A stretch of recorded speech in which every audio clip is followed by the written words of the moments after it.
Kapag sinumbong mo yan kay Micah, sige, hindi kita ipapakilala kay Miss Blush. Subukan mo. Eh, di wag.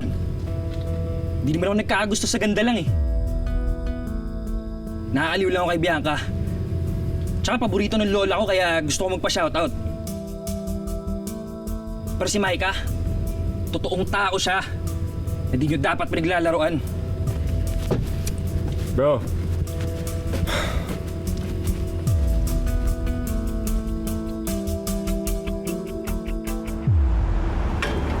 Micah? Micah?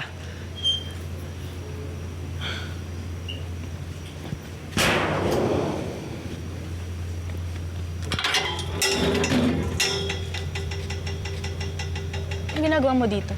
Dito ako para pakita sa'yo to. Sino mag-aakalang mai-inlove ako sa'yo?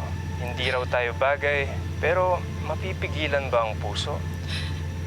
The heart wants what it wants. Nakakasawa na rin bumasa sa looks. Ang dami mong kaagaw, pero sa'yo na-feel ko na sa akin ka lang nakatingin.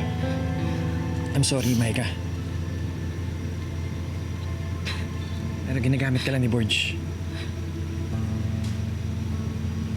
Viral ka na sa page niya. Ginagamit niya para pagsilosin yung ex-girlfriend niya. Hindi totoong may gusto talaga siya sa'yo. Bakit ganyan kayong mga lalaki, ha?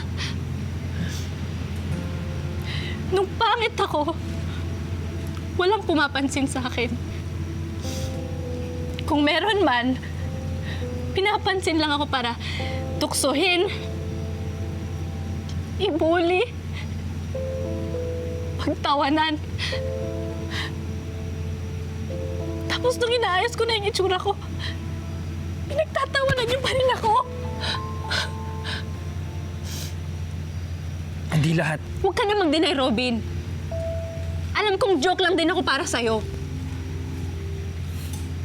Wala naman sa akin yung itsura mo ah.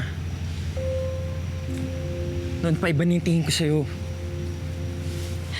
Noon pa gusto na kita.